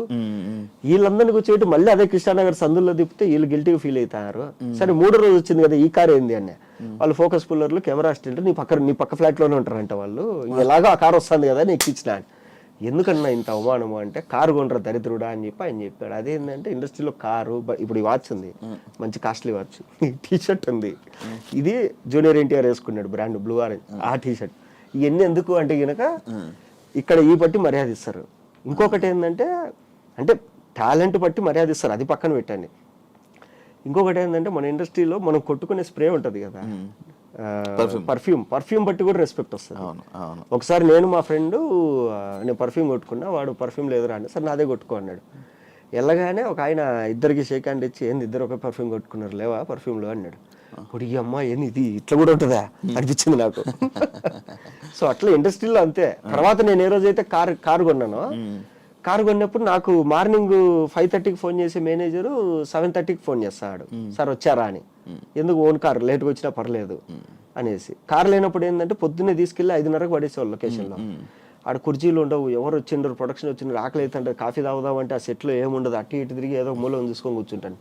తర్వాత నుంచి కారు కొనుక్కొని, సార్ ఏ టైంకి రావాలి, ఓన్ కారా సార్ అంటే, ఓన్ కార్ అయితే 7:30కి వచ్చేయండి సార్, 2 గంటల సేపు అంతే. అట్లా ఇవి ప్లస్ అంతే, ఏం లేదు. మామూలుగా ఏదైనా కానీ డబ్బున్నోడికి విలువ ఇస్తారు. కాదు, కృష్ణానగర్ అని ఎందుకంటారు? నార్మల్గా ఇండస్ట్రీ అనగానే కృష్ణానగర్ అని ఎందుకంటారు? ఎదిగింది అక్కడే కదా. ఇప్పుడు సారథి స్టూడియోకి, అన్నపూర్ణ స్టూడియోకి, పద్మాలయ స్టూడియోకి దగ్గర. సో టెక్నీషియన్స్ అందరూ అక్కడే ఉండేవాళ్ళు, అందుకే కృష్ణానగర్ అని అంటారు. కృష్ణానగర్ కష్టాలు, కృష్ణానగర్ ఇది. సో ఇప్పటికి కూడా ఇండస్ట్రీ మొత్తం ఆడే కదా ఉండేది. ఇప్పుడంటే మణికొండ అనేది ఒకటి వచ్చింది కాబట్టి మళ్ళీ డెవలప్ అటు పోయారు కానీ అట్లా. ఓకే, నీ ఇండస్ట్రీ జర్నీలో ఏం నేర్చుకున్నావు? నీ లైఫా? డబ్బులు ఉన్నప్పుడు మిగిలించుకోవాలి ఫస్ట్ పాయింట్. తర్వాత ఏంటంటే ఫేమ్ వస్తుంది పోతుంది. వచ్చినప్పుడు అంటే నీ ఫేమ్ అనేది నీ దగ్గర కనపడకూడదు. నువ్వు లేనప్పుడు నీ ఫేమ్ కనపడాలి. అరే పలానోడు అమ్మ ఆ సినిమాలు చేస్తాడు, అద్దురా ఇద్దురా వాడు, ఇద్దురా అంటారు. ఇంత విన్న వాళ్ళు నువ్వు వచ్చినప్పుడు నిన్ను చూస్తే ఫుల్ ఆపోజిట్ ఉండాలి, మామూలుగా ఉండాలి. ఇప్పుడు నేను ఇప్పటికి కూడా మణికొండలో స్కూటీ వేసుకొని తిరుగుతాంట, టీ స్టాల్కి మామూలుగా వెళ్తుంటా, రోడ్ సైడ్ పానీపూరి తింటాంట, అక్కడ ఎక్కడ దోశలు ఫేమస్ అంటే కనుక వెళ్ళిపోయి మాదాపూర్ ఫుడ్ స్ట్రీట్లో రోడ్డు మీద తిరుగుతా తింటాంట. సో నాకేంటంటే ఓకే, డబ్బులు ఉన్నప్పుడు బాగా రిచ్గా ఉంటాము, డబ్బులు లేనప్పుడు ఏం చేస్తావు? అదేదో డబ్బులు ఉన్నా లేకుండా ఒకటేలాగా ఉన్నావు అనుకో, మామూలుగా నీకు అలవాటు అయిపోతుంది. ఉన్నప్పుడు అలాగే తినొచ్చు, లేనప్పుడు అవును పెద్ద తేడా అనిపిదు. ఇప్పుడు అజిత్ గురించి చెప్తారు. అక్కడ ఏంటంటే అజిత్ ఒక సెట్లోకి వెళ్ళిపోయి అటు ఇటు తిరుగుతూ వెళ్తానే ఒక లైట్ అంతా సెట్ చేసి కూర్చోన్నాడంట. వెళ్ళి ఈయన పక్కన ప్లేస్ ఉంటే కూర్చొని, బాబాయ్ ఒక బీడీ ఉంది అన్నాడంట. ఉంది సార్ అంటే బీడీ ఇస్తాను, ఆ బీడీ తీసుకొని నేను తాగినాడంట. ఆ లైట్ మెన్ వచ్చి, అజిత్ సార్ నా పక్కన కూర్చొని బీడీ అడిగాను నన్ను అంటాడు. ఆయనకి ఏది బీడీ తాగాలనిపించింది, ఈయన కావాలంటే ఎక్కడి నుంచో తెప్పించుకోవచ్చు. తిరుగుతున్నాడు, ఒక ఆయన బీడీ తాగుతా కనపడినాడు, ఓకే బాబాయ్ బీడీ ఉంది అన్నాడు, ఆ ఉంది అన్నాడు, ఇచ్చాడు. మామూలుగా ఇప్పుడు అజిత్ గురించి మనం ఏమన్నా బైక్ వేసుకొని మామూలుగా తిరుగుతాడు అట్లా. సో నువ్వు నీలాగుంటే నీకు పేరు వచ్చినప్పుడు ఇదంతా ఉపయోగపడుతుంది. నీ డ్రెస్సింగ్ గురించి మాట్లాడావు కాబట్టి దానికి నా గురించి బాగా గుర్తొచ్చింది. ప్రతి ఒక్కటి ఐరన్ నీట్గా పద్ధతిగా బిగ్ బాస్లో నేను చూశాను. ప్రతి ఒక్కటి ఐరన్ ఇటుకి ఇలా పెడతావు, ఇలా చేస్తావు, మళ్ళీ అలా తీసి అలా పెడతావు. ఏంటి అంత ఇది? అంటే చిన్నప్పుడు బట్టలు లేవు కాబట్టి, అంటే చిన్నప్పుడు ఏంటంటే చాలా తక్కువ కనిపించేవాళ్ళు ఇంట్లో. సో అవే వాడుకోవాలి. అవి కూడా ఏంటంటే ఇప్పుడు నీ దగ్గర ఏదైనా కొత్త డ్రెస్ ఉందంటే ఒక 6 నెలలు 8 నెలలు మీ రిలేటివ్స్లో ఎవరింట్లో ఫంక్షన్ అయినా అదే కొత్తది ఇంకా. సో అది ఓన్లీ ఫంక్షన్లకే వాడుకోవాలన్నమాట. అదొక షర్ట్ అదొక ప్యాంటే. సో అట్లా ఏంటంటే చిన్నప్పుడు బట్టలు అనేది పెద్దగా ఉండేవి కాదు. ఇప్పుడు ఏంటంటే పెద్ద అంటే చిన్నప్పుడు ఇంకోటి ఏంటంటే స్కూల్లో నేను SPL school people leader. So ఓడిపోయాను. చాలా నీట్గా ఉండాలి. హెయిర్ కట్ మెయింటైన్ చేయాలి. మా PT సార్ ఇలా పట్టుకుంటాడు, జుట్టు అందిందంటే కనుక హెయిర్ కట్ చేసుకొని రావాలి. సో అలాగేందంటే నాకు స్కూల్లో ఒక 4 సంవత్సరాలు ఎవ్రీ ఇయర్ స్కూల్కి నీట్గా వచ్చే వాళ్ళకి అవార్డు ఇస్తారు కదా, దాంట్లో నాకే వచ్చింది 4 ఏళ్ళు. సో మంచిగా డబుల్ పెద్ద లాంగ్ టై ఉండేది, మర్చుకొని వేసుకుంటారు కదా ఆ టై. నా బట్టలు ఏంటంటే మార్నింగ్ ఐరన్ చేసుకొని వెళ్తా, మధ్యాహ్నం ఇంటికి వచ్చి మళ్ళీ ఐరన్ చేసుకొని మళ్ళీ వెళ్తా. సో హెయిర్ కట్ అలాగే మెయింటైన్ చేసేవాడిని, షూ పాలిష్ అలాగే మెయింటైన్ చేసేవాడిని. అది ఏంటంటే ఒకటి అలవాటు అయిపోయింది. అంటే ఎలాగో మన దగ్గర డబ్బులు లేవు, దరిద్రులము, కనీసం బట్టలన్నా నీట్గా వేసుకుంటే మర్యాద ఇస్తారు కదా అనేది. ఇప్పుడు ఇండస్ట్రీకి వచ్చినాక ఏమైపోయిందంటే బ్రాండ్ల మీద వచ్చేసింది. ఇప్పుడు ఏదైనా ఒక బ్రాండ్ పడింది, ఓకే ఆ బ్రాండ్ తీసేసుకుని. ఇప్పుడు ఈ వాచ్ ఉంది, ఇది డైరెక్టర్ అట్లీ చేతిలో చూసినా నేను, ఓహో అట్లీ వేసుకున్నాడంటే ఇదేదో పెద్ద తోపు, తెచ్చేసుకుందాం. ఈ టీషర్ట్ వచ్చి జూనియర్ ఎన్టీఆర్ ఒక చోట వేసుకున్నాడు బాంబేలో, బ్లాక్ కలర్ది.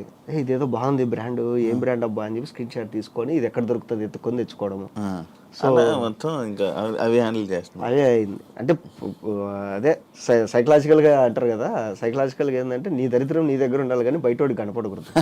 సో అవన్నీ కవర్ చేసుకోవాలంటే మంచి బట్టలు వేసుకోవాలి. నేను ఒకప్పుడు కూడా సేమ్ తెలుసా, నా దగ్గర ఒక షర్ట్ ఉండేది, ఒక షర్టు. ఆ షర్ట్నే మనకి స్కూల్ సాటర్డే ఎప్పుడు సివిల్ డ్రెస్ వేస్తారు, ఎవ్రీ వీక్ అది వేసుకునేవాడిని.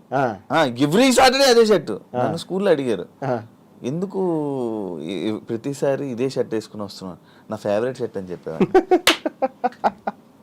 తెలుసా, ఉంటుంది చాలా మంది. నా ఫేవరెట్ షర్ట్ అది, అందుకే నేను ఎవ్రీ వీక్ అదే వేసుకుంటాను. ఎందుకో నాకు మంచిగా అనిపిస్తుంది షర్ట్ వేస్తా అని చెప్పుకున్నాను. నాకు ఇప్పటికీ ఇంట్లో మొత్తం నా క్లాజెట్ అంతా బట్టలతో నిండిపోయింది. ఇప్పుడు నేను బట్టలు కొనుక్కోవట్లేదు కొద్ది రోజుల నుంచి, ఎందుకంటే బట్టలు పెట్టుకోవడానికి స్థలం లేదు ఇంట్లో, అన్ని బట్టలు కొనేసిన. అన్ని ఉన్నాయి కానీ దరిద్రం ఏంట్రా అంటే ఒక 2 షర్ట్లు ఉంటాయి ఫేవరెట్, యాడికి పో అదే. మా వైఫ్ అయితే అరే నువ్వు ఆ షర్టు పడేస్తావా, మనకు ఉంటది అది. అవును నిజమే, ఎన్నో ఉంటాయి బట్టలు, కబోర్డ్ అంతా ఉంటది, కానీ మనం అదే.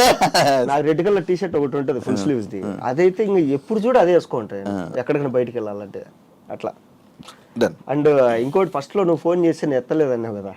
అవును, నా ఫోన్ ఎందుకు ఎత్తేవాడు కాదు. ఒకప్పుడు యాంకర్ శివతో ఇంటర్వ్యూ అంటే వాడి జీవితం సంగడానికి పోయేది. అంటే నువ్వు పట్టుకోవడం అలాంటి వాళ్ళని పట్టుకునేవాడు. సో అలాంటి టైంలో నేను అంటే నీ ఇంటర్వ్యూ వచ్చిందంటే వెయిట్ చేసేవాళ్ళం. ఇప్పుడు నార్త్ ఇండియాలో కొంతమంది ఉంటారు అనమాట, అర్ణబ్ గోస్వామి, తర్వాత ఆస్కాతాలు అదే ఉంటాయి. వాళ్ళు ఇంటర్వ్యూ పిలిచారంటే వాడి కెరీర్ బిస్కెట్, వాడిని వేసి పడేస్తారు ఈరోజు అని. అలాగా నువ్వు ఫోన్ చేసి ఒకసారి ఫోన్ చేసి ఉంటే ఎత్తిన యాంకర్ శివ అంటే చెప్పు బ్రదర్ ఇట్లా ఇంటర్వ్యూ కావాలని, కానీ సరే నేను తర్వాత చెప్తా అన్న. తర్వాత నేను 2 రోజులు నిద్రపోలే. యాంకర్ శివ నాకు ఫోన్ చేసి ఇంటర్వ్యూ కావాలన్నాడంటే నా గురించి ఏం ఇన్ఫర్మేషన్ ఉంది వాడి దగ్గర, ఏ రికార్డులు పెట్టుకున్నాడు, మనం ఏ తప్పు చేయలేదే, అయినా వీడి ఫోన్ చేసి అడుగుతాడంటే ఏదో ఉంది వీడి దగ్గర నాది, అది ఏమై ఉంటది అమ్మా, ఎందుకు ఊరికి అనవసరంగా కెరీర్ పోగొట్టుకోవడం. తర్వాత బిగ్ బాస్ లో నువ్వు కలిసిన తర్వాత ఓకే, తర్వాత మనం చేద్దాం అనుకుంటే కూడా చాలా రోజులు అయింది, సంవత్సరం దాటిపోయింది. సంవత్సరం 2 ఏళ్ళు, ఇప్పుడు 2 ఏళ్ళు అయింది. ఇప్పుడు 2 ఏళ్ళ నుంచి మనం అనుకుంటున్నాం కానీ సగం ఇంటర్వ్యూలు నాకు అలాగే పోయినాయి. పిలిచాడంటే ఏదో ఉంది, ఎందుకు లేదు అని చెప్పి రారు. అది కాదురా బాబు. ఇప్పుడు కూడా నేను వస్తా అంటే మా వైఫ్ శివ ఏమన్నా కాంట్రవర్సీ అడుగుతాడేమో, జాగ్రత్తగా ఆన్సర్ చెప్పండి. ఏముంది కాంట్రవర్సీ అడగడానికి, ఏమీ లేదు, వాడు నేను అన్ని మాట్లాడేసుకున్నాము, ఏమీ లేదు మా ఇద్దరికి. అది 3 నెలలు ఏం ఊళ్ళు మాట్లాడాం. అయితే నాకు ఇంకొక డౌట్ ఉంది. తెలంగాణ స్లాంగ్, తెలంగాణకు సంబంధించిన సినిమాల్లో తెలంగాణ వాళ్ళు ఉంటారు మ్యాక్స్ ఆర్టిస్టులు కానీ మొత్తం టీం. ఇక్కడ జరిగే లోకల్ సినిమాలు ఆంధ్రలో ఉత్తరాంధ్ర వాళ్ళు, గోదావరి జిల్లా గోదావరి. కానీ రాయలసీమ అటు సైడ్ది ఆ ఆర్టిస్టులు ఉంటారు ఎందుకు తెలియదు నాకు ఇప్పటికి. అదేంటంటే నాకు ఇప్పుడు ఇప్పుడు తమిళ్లో కొన్ని రీజనల్ సినిమాలు జరుగుతాయి, ఓకే. ఇప్పుడు తెలుగులో మనకు రీజనల్ సినిమాలు అంటే ఓన్లీ తెలంగాణ బ్యాక్గ్రాఫ్లో వచ్చిన చిన్న సినిమాలనే బాగా ఎంకరేజ్ చేస్తారు, కానీ మిగతా వాటి చేయట్లే. ఇప్పుడు రాయలసీమలో కూడా సినిమాలు జరుగుతాయి, ఇండిపెండెంట్ సినిమాలు చాలా జరుగుతాయి రాయలసీమ. ఇప్పుడు నాది కూడా ఒక రాయలసీమ ఇండిపెండెంట్ సినిమానే, ఎవరు దేకట్లేదు దాన్ని. ఇప్పుడు పుష్ప ఉంది రాయలసీమ, రాయలసీమ ఆర్టిస్ట్ కనపడరు నీకు. తర్వాత దేవరా ఉంది, దేవరాలో నీకు కొంతమంది రాయలసీమ మాట్లాడతారు, కొంతమంది వేరేది మాట్లాడతారు, అందులో కూడా ఎక్కువ కనపడరు. తర్వాత అరవింద సమేత రాయలసీమ సినిమా, కానీ రాయలసీమ ఆర్టిస్ట్ కనపడరు. తర్వాత నీకు యాత్ర కూడా అంతే. ఇలా చాలా ఉన్నాయి. ఇప్పుడు అంతెందుకు ఇప్పుడు జరుగుతాయి, ఇప్పుడు జరిగేది ఏది సంబరాలు ఏటికట్టు రాయలసీమ బ్యాక్గ్రాఫ్, కానీ రాయలసీమ ఆర్టిస్టులు నేను పోయి నోరు తెరిచి అడిగినా సరే ఏమైనా క్యారెక్టర్ ఉంటే ఇవ్వండి అంటే లేవు. తర్వాత రాహుల్ సంకీర్తన్ అన్న, విజయ్ దేవరకొండ గారు మళ్ళీ రాయలసీమ సినిమా, అందుకు కూడా ఫోన్ చేసి అడిగిన, అన్న ఏమన్నా అన్న మన బ్యాక్గ్రాఫర్ అంటే మన బ్యాక్గ్రాఫర్ అన్న ఏదైనా క్యారెక్టర్ ఉంటే చెప్పండి అన్న. సరే చెప్తా అన్నారు, కానీ తర్వాత పిలవలే. అది ఎందుకో తెలియదు, అంటే అది ఇంతవరకు ఎవడు క్వశ్చన్ చేయలేదా. ఇప్పుడు ఏమైపోయిందంటే ఇండస్ట్రీలో ఒక ముద్ర పడిపోయింది, ఈడు రాయలసీమ బాగా మాట్లాడతాడు, ఓకే. మిగతా సినిమాలు అన్నప్పుడు మీకు దగ్గర క్యారెక్టర్ లేవండి, ఓకే. లేదా ఫోన్ చేసినప్పుడు ఇది తెలంగాణ బ్యాక్గ్రాఫ్లో జరుగుతుందండి, నేను తెలంగాణ మాట్లాడితే చదువుకుంది ఇక్కడే అన్నా, మేదిపట్నంలో నేను 3 ఏళ్ళు ఉన్నా, నాకు తెలంగాణ వచ్చు అన్నీ వచ్చు అన్నా కానీ లేదండి మీరు రాయలసీమ అయితే బాగుండేది వద్దు. సరే ఓకే. అదే డైరెక్టర్ తర్వాత రాయలసీమ తీసేటప్పుడు నేను వెళ్ళి, సార్ మీరు రాయలసీమ సినిమా తీసారు లాస్ట్ టైం ఇలా అన్నారు కదా అంటే, అది క్యారెక్టర్లు చూసి చెప్తామండి. అరే నీ అమ్మ నువ్వు రాయలసీమ సినిమా తీస్తుండవు, రాయలసీమ పేరుతో ఆర్టిస్టులు ఉన్నారు కొంతమంది, అంటే వచ్చిన వాళ్ళు బాగా చేసేవాళ్ళు. ఇప్పుడు ఎవరో బయట ఆర్టిస్ట్ని తెచ్చి వాడికి నువ్వు ఒక డైలాగులు నేర్పించేవాడిని ఒకరిని పెట్టి నువ్వు నేర్పించి ఇంత కష్టపడుతున్నావు, అదేదో వీళ్ళకి ఇస్తే ఏమైంది. పోనీ రాయలసీమ పేరు పెట్టుకొని సినిమాలు ఎన్నో వచ్చినాయి, సినిమాలు వస్తున్నాయి కూడా. నెక్స్ట్ కూడా 4-5 సినిమాలు ఉన్నాయి రాయలసీమ బ్యాక్గ్రాఫ్లో వచ్చే సినిమాలు, కానీ దీనిలో రాయలసీమ ఆర్టిస్టులను పెట్టుకోరు. ఇదేమి అంటే ఎవరు అడగరు, మా వాళ్ళు ఎవరు అడగరు, ఎందుకు ఇలా జరుగుతుంది అనేది ఎవరు అడగరు, ఏం చేద్దాం అంతే. అది ఎందుకో తెలియదు. అందుకే నువ్వు ఫస్ట్ వెళ్ళి కార్డు తీసుకో, ఏది సినిమా కార్డు తీసుకుంటే ఏమొస్తుంది, కార్డు తీసుకుంటే వస్తాయా, ఆర్టిస్ట్లా వస్తాయి అంట. రావు. అది ఎవరు చెప్పాను నీకు, అది అంటుంటారు. మరి సరే నువ్వు ఎంతో మందిని ఇంటర్వ్యూలు చేసినావు, వాళ్ళందరికీ కార్డులు ఉన్నాయి, మరి వాళ్ళు ఎందుకు కొంతమంది ఫేడ్ అవుట్లు అయి ఉన్నారు చెప్పు. టైం అయిపోయాయి, చిన్న రోజు జూనియర్ ఆర్టిస్ట్. నీకు వచ్చిన ఇన్ఫర్మేషన్ ఏంటంటే జూనియర్ ఆర్టిస్ట్ కార్డు ఉంటే నీ దగ్గర, నిన్ను జూనియర్ ఆర్టిస్టులకి కార్డు ఉన్న వాళ్ళని తీసుకోవాలా. మాలాంటి ఆర్టిస్టులకి క్యారెక్టర్ ఆర్టిస్టులకి ఇలా కార్డు ఉండాల్సిన పని లేదు, కార్డు ఉంటే ఖచ్చితంగా ఛాన్సులు వస్తాయనే కూడా లేదు అక్కడ. అది సో ఇది నాకు ఆల్రెడీ ఇన్ని సినిమాలు వచ్చినాయి, ఇప్పుడు వచ్చేటి కూడా ఇన్ని సినిమాలు ఉన్నాయి. రాయలసీమ బ్యాక్గ్రాఫ్ అనగా నేను పరిగెత్తుకుంటూ ఆఫీస్కి వెళ్ళిపోయి ఏమో చిన్న హోప్, అరే ఇదన్నా వస్తుందేమో, ఏదో క్యారెక్టర్ వస్తుందేమో. ఇప్పుడు ఒక సినిమాలో 30 క్యారెక్టర్లు ఉంటాయి, 20 క్యారెక్టర్లు ఉంటాయి, ఏదో ఒకటి ఇస్తారు కదా అంటే ఎవడో బయట. ఇంకా కొన్ని సినిమాలకి అయితే దరిద్రం, నన్ను పిలిచి డైలాగ్స్ నువ్వు రాయలసీమలో రాయగలవా అంటారు. రాస్తాను సార్, నాకు తెలిసిన 2 రైటర్లు కూడా ఉన్నారు, వాళ్ళని కూడా పెట్టుకొని నేను రాపిచ్చి పెడతాను అంటారు. సరే ఓకే అని చెప్పి అంతా మాట్లాడతాము, నాకు ఏమన్నా క్యారెక్టర్ ఉందంటే అది చూద్దాం అంటారు.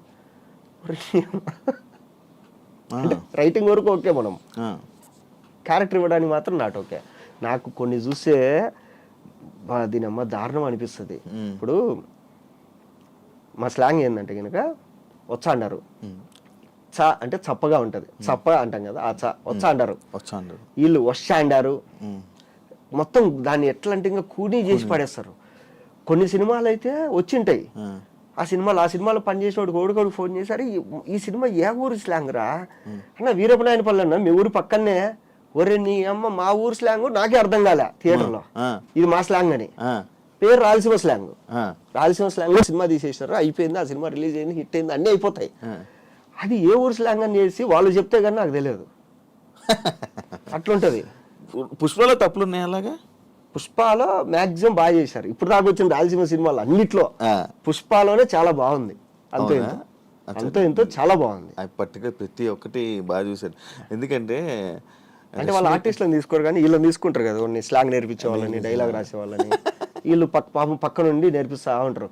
వీళ్ళు ఎక్కడన్నా కనపడితే జిమ్లో కానీ, తర్వాత వీళ్ళు ఎక్కడన్నా రోడ్డు మీద కనపడినా ఏంటన్నా ఎలా జరుగుతుంది సినిమా, చచ్చిపోతాం నాన్న డబ్బింగ్ చెప్పించలేక, అబ్బా స్వామి అంటారు వాళ్ళైతే.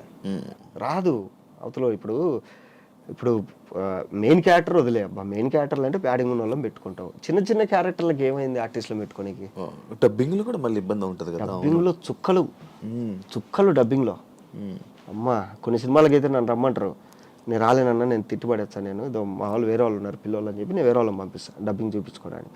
వీళ్ళు వెళ్ళి ఆడ కూర్చొని సాయంత్రం అయితే వీళ్ళు ఫోన్ చేసి, అబ్బా అన్న ఏందన్నా వీళ్ళు ఒక పదం చెప్పడానికి నాకు గంట పట్టింది అన్న వీళ్ళకు. అంటే ప్రొడ్యూసర్ డబ్బులు పోగొట్టాలి. ఇప్పుడు సినిమా రూల్ ఏంటంటే మెయిన్ కాస్టింగ్ ప్రాపర్గా చేస్తే సినిమా సగం బాగా వస్తుంది, సినిమా సగం. వీళ్ళు ఏంటంటే వీళ్ళు ఎందుకు చేస్తారో తెలియదు, ప్రొడ్యూసర్ డబ్బులు ఎక్కువ ఏమైనా ఇస్తాడేమో ఖర్చు పెట్టండి ఊరికే అని చెప్పేసి ఎవరినో తీసుకురాడు, వాడికి రాదు, వస్టాండర్ పోస్టాండర్ ఏందేందో చెప్పి స్వామి. దాని తర్వాత డబ్బింగ్లో అది చెప్పిలేక అది రిలీజ్ అయిన తర్వాత మేమే డిస్కషన్ చేసుకుంటాం, ఇది ఆ ఊరి సినిమా రా, ఇది ఆ ఊరి స్లాంగ్ రా. సినిమాల బోర్డులో చూస్తాం కదా, ఓహో తిరుపతి స్లాంగ్ అది అని చెప్పి మేము తర్వాత నవ్వుకుంటాం. అట్లా నువ్వు స్టాండప్ కామెడీ చేస్తావా? మరి చేయాల్సింది మంచిగా ట్రై చేయాల్సింది కదా. దేంట్లో ఎందులో ఒకటి మళ్ళీ సపరేట్ మాక్సిమం బూతులు వస్తున్నాయి ఇప్పుడు అంతా. ఎందుకు వచ్చింది బూతులు. డన్. Thank you Mahesh. ఫైనల్గా ఇంటర్వ్యూ చేసాం, మాట్లాడుకున్నాం. ఇంకా ఏమైనా మిస్ అయ్యామో అని అనుకుంటున్నాను. లేదనుకున్నా, మొత్తం కవర్ చేసాను అనుకుంటున్నా. ఏమైనా అయితే మళ్ళీ ఒకసారి మళ్ళీ ప్లాన్ చేద్దాం. ఇంకా సిరీస్ ఏమన్నా అడగాలనుకుంటే కింద కామెంట్లు పెట్టి మళ్ళీ ఇంకొక ఇంటర్వ్యూ ప్లాన్ చేస్తాం part. Yeah, thank you so much interview ఇచ్చినందుకు. మంచి సిరీస్లతో, మంచి సినిమాలతో. అవును, నీ సిరీస్ చేసావు కదా, అది ఏమైంది? అది 50 ఎపిసోడ్లు అన్నారు. 50 ఎపిసోడ్లు అన్నారు. చిన్న చిన్న ప్రొడక్షన్ ఇష్యూస్ వచ్చి 9 ఎపిసోడ్లకు ఆపేసినారు. మళ్ళీ కంటిన్యూ చేస్తున్నారు. నువ్వు వెయిట్ చేస్తే ఆగిపోతుంది అలాగా. నేను చేసినట్టు ఏం ఆగిపోయినారా? అదే మంచి కష్టపడుతుంటే 14 మంది ఆర్టిస్టులు ఉన్నారు దాంట్లో. నేను హీరో కాదు, బొచ్చు కదా, నేను మంచి చేసుకుందాం అనుకున్న లోపల అది ఆగిపోయింది. అంటే మొన్న ఒక స్వామీజీకి చూపిస్తే నా జాతకం అంతా రాసి, నీకు ఏలినాటి సీని నడుస్తుందిరా అంటే, నాకు డబ్బులు ఇవ్వాల్సిన నా ఫోన్లు ఎత్తట్లే, నేను డబ్బులు ఇద్దామన్నా కూడా ఫోన్లు ఎత్తట్లే కొందరు. నేను డబ్బులు ఇద్దామంటే నేను ఎవరికైనా ఇవ్వాల్సింది ఉంటుంది కదా, వాళ్ళు చేసిన ఫోన్లు ఎత్తట్లే. నాకు డబ్బులు ఇవ్వాల్సిన వాళ్ళు నా ఫోన్లు ఎత్తట్లే. సినిమాలు లాస్ట్ వరకు వస్తాయి, రేపు షూటింగ్ అంటే ఈ రోజు వరకు ఏంది రేపు షూటింగ్ అన్నారు. ఒకప్పుడు ఏంటంటే డేట్లు పంపిగానే అడ్వాన్స్ పంపించేటోళ్ళు, ఇప్పుడు డేట్లు పంపిస్తారు, ఒకటి అడ్వాన్స్ పంపించట్లే. ముందు రోజు కూడా నాకు డౌట్ అనమాట, అరే రేపు ఈరోజు త్వరగా పడుకోవాలా, ఏంది ఇంకా ఫోన్ చేయలేదు, అసలు ఉందా లేదా అనేసి. అది తెలియదు నాకు దరిద్రం ఏది ఎప్పుడు పోతుంది. నాకా ఈ ఆగస్టు పోద్ది అన్నాడు. ఈ ఆగస్టు పోద్ది, మార్చి తర్వాత కొంచెం మారుతుంది, ఆగస్ట్ నుంచి పూర్తిగా పోద్ది అన్నాడు. సరే ఓకేలే మంచిగా మారి. అంటే మొన్న బ్రహ్మానందం గారు అన్నట్టు, ఎవడు వాని లైఫ్ వాని చేతులారా పోగొట్టుకోరు. ఇప్పుడు నువ్వు బిజినెస్ పెడతావు ఏదన్నా, అది పోయింది, ఎందుకు పోయిందిరా అంటే దానికి 1,000,000 రీజన్లు ఉంటాయి. బిజినెస్ క్లిక్ అయింది, ఎందుకు క్లిక్ అయిందిరా అంటే 1,000,000 రీజన్లు ఉంటాయి. ఇప్పుడు రాయలసీమ నుంచి వచ్చి దోశలు పెట్టుకుంటారు చాలామంది. కొన్ని చోట్ల అయితే నిలబడడానికి కూడా స్థలం ఉండట్లే, అంత జరుగుతున్నాయి. కొన్ని చోట్ల అసలు జరగట్లేదు, ఎందుకంటే అందరూ పోసేది ఒకటో దోశలే. ఎవడి కెరీర్ ఎట్లా పోతుంది అనేది వాడి చేతుల్లో లేదు. ఇప్పుడు నన్ను చాలామంది ఇవి ఉన్నారు కదా, సుప్రీత ఎవరు, అన్నపూర్ణ హెడ్ ఆవిడ వచ్చేసి మిస్ పర్ఫెక్ట్ వెబ్ సిరీస్ అది ట్రైలర్ లాంచ్ అప్పుడు స్టేజ్ మీద ఏమంటే ఆవిడ హాయ్ అనింది, హాయ్ మేడం అన్న, వచ్చి మీరు చాలా మంచి ఆర్టిస్ట్ అండి, ఎందుకంటే మీకు రావట్లే అంటే ఇదే అన్న. ఏమో తెలిస్తే నేను రెక్టిఫై చేసుకుంటా కదా, నాకేది లేదు మేడం అని. సరే ఓకే అని చెప్పి వాళ్ళ మేనేజర్ని పిలిచి, మన నెక్స్ట్ సినిమాలో ఈయనకు మంచి క్యారెక్టర్ ఇవ్వండి అది. మేనేజర్ని అడిగితే లేదండి కాస్టింగ్ అంతా అయిపోయింది, షూటింగ్ కూడా జరుగుతుంది అన్నాడు. కట్ చేసి ఇంకా షూటింగ్ స్టార్ట్ అవ్వాలి అప్పటికి. అంటే ఓన్లీ పైన మాట్లాడాలి, లేకపోతే మధ్యలో ఈవిడ ఇద్దామనే ఉంది, ఆవిడ కింద వాళ్ళు. ఇప్పుడు మనమే ఆవిడకి ఏం కంప్లైంట్ ఇవ్వాలి, మేడం మీరు చెప్పారు కానీ ఆయన పిలవట్లేదు, అట్లా చెప్పలేము అంతే. అది కొన్నిసార్లు జరుగుతుంది. ఇప్పుడు నీకెందుకు ఇంత ఫేమ్ వచ్చిందంటే నాకు తెలియదు వచ్చింది, నువ్వు ఎందుకు ఖాళీగా ఉన్నావు అంటే నాకు తెలియదు, మళ్ళీ ఎప్పుడు బిజీ అవుతావు అంటే నాకు తెలియదు. ఆయన చెప్పినట్టు ఆగస్ట్ నుంచి ఏమైనా బిజీ అయితే అయిపోవచ్చు. అవే ఉన్నాయి కదా, ఈ మధ్య వస్తున్నాయి.